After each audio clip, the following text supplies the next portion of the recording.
Welcome to Black and Gold Digital Edition, a behind-the-scenes look at your Pittsburgh Steelers. Hi, and welcome to week 2 of our digital show. I'm Jay Pushka alongside Mike Fenner and Kent Urbanski. And gentlemen, both of you were in Cincinnati for the week 1 opener against the Pittsburgh Steelers and the Cincinnati Bengals. Boy, it was wild. Kent, you and I last year were in Buffalo. We didn't know where the points were going to come from, and somehow they found a way to win. Right. And this time around, the Steelers were able to do the same thing against the Bengals. What did you take away from that week 1 overtime victory? Well, they got off to the fast start that I said they needed to get off to in last week's digital, and with Minkah Fitzpatrick's pick 6 right away, I think that took the wind out of the sails a little bit. And boy, did that defense show up, sacks, interceptions on both. I mean, the front 7 was great, back end Minkah was all over the place. Cam Sutton played a really good game, and Alex Highsmith three sacks himself. So, man, that must have been a really tough deal to see who was even going to get AFC Player of the Week out of that group right there. So, but one thing I was still concerned with is that offense still didn't look any different to me. It's like it's stuck in neutral still. Yeah, it didn't look any different to me than last year, than a quarterback that can run a little bit more. If they're going to be successful down the road, they're going to need to throw the ball downfield a little bit. And then listening to Mike Tomlin in his press conference talking about, he was playing a little conservative ball there, didn't want to risk interceptions and stuff. To me, that's playing in your fears, within your fears a little bit. They're going to have to open up. They're going to become one-dimensional, and teams are just going to stack the box and stop the run. And Mike, it was your first trip down to the Queen City too. And what did you take away from that game, especially that defense? And just, they're battered, but they don't break. 94 snaps. Not everybody played them all. Right. But there are guys that played a lot of them. And that's an impressive number. That the 5 takeaways, 7 sacks, but to play 94 snaps, you played 5 quarters of football. Of course, you had some casualties along the way, but that defense played their tails off. I mean, they played an incredible game. 4 interceptions, 5 takeaways altogether. But of course, now the big storyline is TJ Watt with the injury, the pectoral injury. At first, you saw the shot on the CBS broadcast of him. It appeared to be, if you lip read, I tore my pec. And the fears started to really, grow quickly of, wow, this could be the end of the season for the reigning Defensive Player of the Year and the best pass rush specialist, the best defensive player, and probably the best player overall on this team. But obviously, since then, we've heard that this could just be a month to 2 month type of deal. Obviously, getting those second opinions, see what they're going to need to do, if it requires surgery or not. But that's a serious concern after an otherwise just gem of a defensive game. And guys, is it just a matter of we survived? Yeah. Our guys that were banged up, Najee Harris with the foot injury, it's not as bad as we thought it was maybe 24 hours after that victory. Pittsburgh's got to be breathing a sigh of relief just going into the second week matchup. I think the sentiment out of Pittsburgh was, these guys, thank God these guys are young. And both from Coach Tomlin and from Najee and from TJ, that they heal a little quicker than normal when you're a little older. So, there was major concern. I mean, I was tight on the shots when both of those injuries happened, and they did not look normal. And to see them, but that when you're a well-conditioned athlete, you have a tendency to be able to withstand some of those types of things, and your bones might bend a little, but not break. And yeah, I mean, TJ says he's coming back, and Naj says he's ready to go. So, I mean, can't, have any better news than that.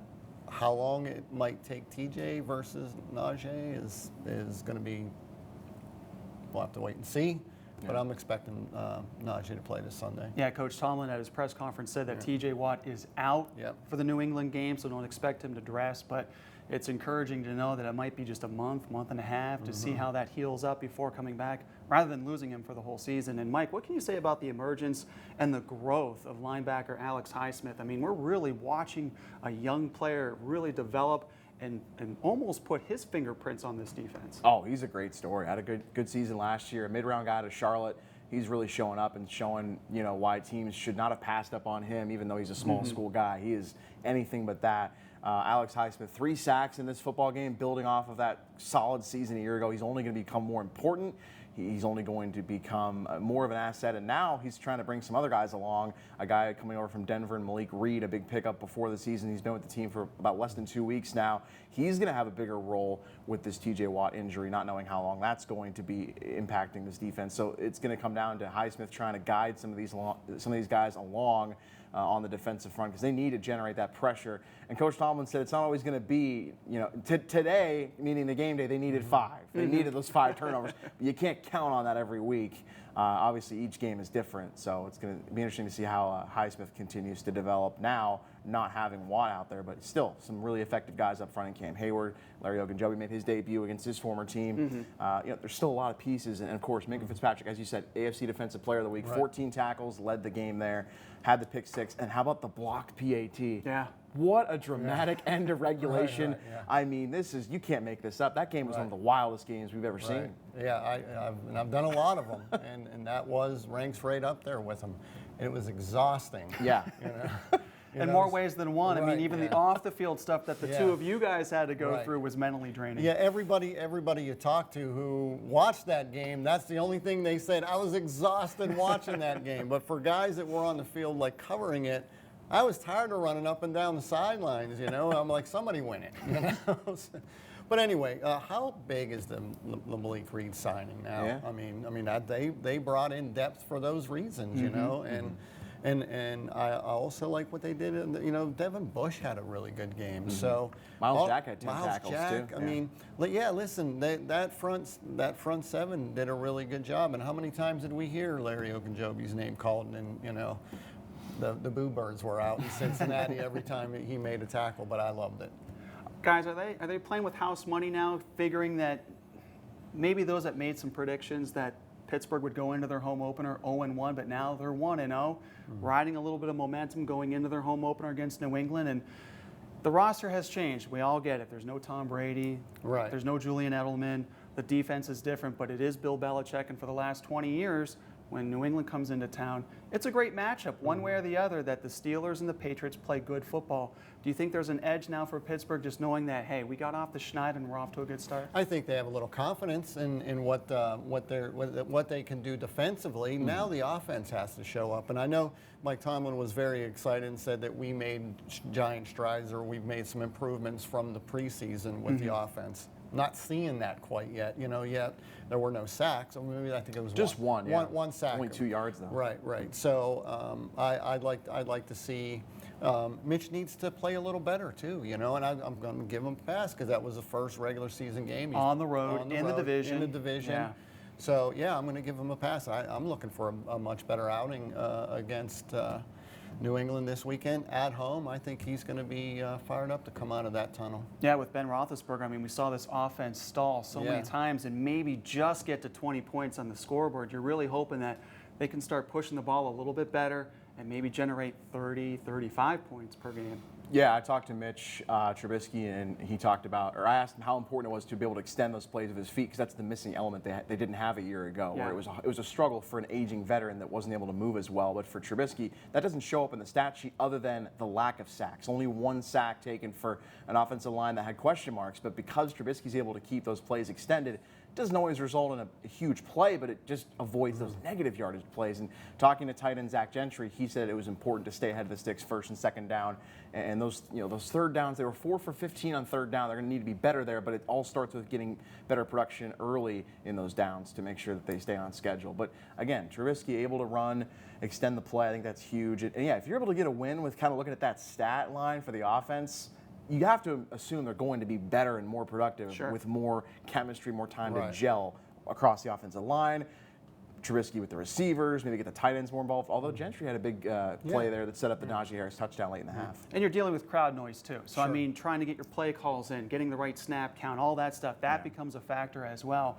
And Kent, just turning our page now to the New England matchup, what's going to be the key for you? I mean, you mentioned last week it had to be a fast start. This New England offense, they showed no signs in Miami. Right. You got to think that at least Pittsburgh's defense can really give Mac Jones and company a lot of fits all afternoon. I think that's exactly what's going to happen, and I think they're going to give the offense a lot of good, decent field situations to work with. So, having said that, they got to establish that run game a little bit better, you know, and I think that can happen in this game. And you have to push the ball downfield a little bit to help open that run game up. And I see big games for guys like George Pickens. And I also want to see a little bit more over the middle with Pat Freiermuth that they did late in the game in Cincinnati. That's right. Where was that?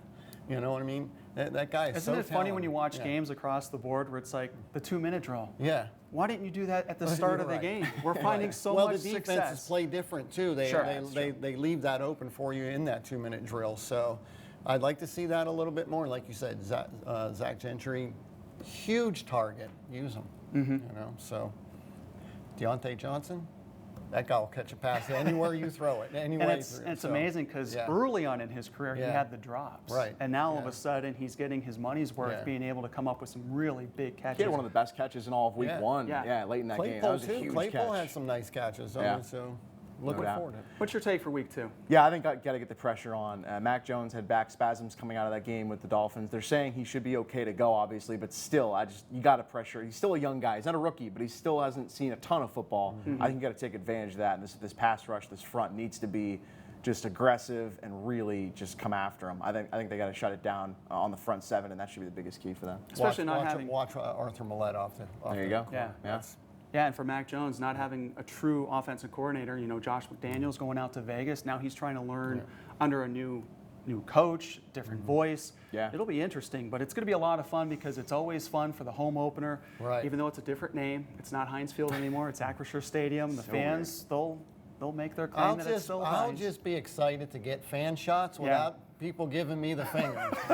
Cincinnati with every shot. It's a tough go when you're in division on the road. They show their love in different ways. Yes, We'll be right they back to it in Cleveland in week 3 in a short week. You're right. Just get it out of the way. Just get the state of Ohio just out of the way. Obscene finger gestures. I have to kind of erase those out. Kind of blur it out. All right, guys. Well, thank you so much. For Mike Fenner, Ken Urbanski, I'm Jay Pushkar. Thanks for tuning in for week number 2. We'll talk to you later. Thanks for watching. Join us again next week for Black and Gold Digital Edition.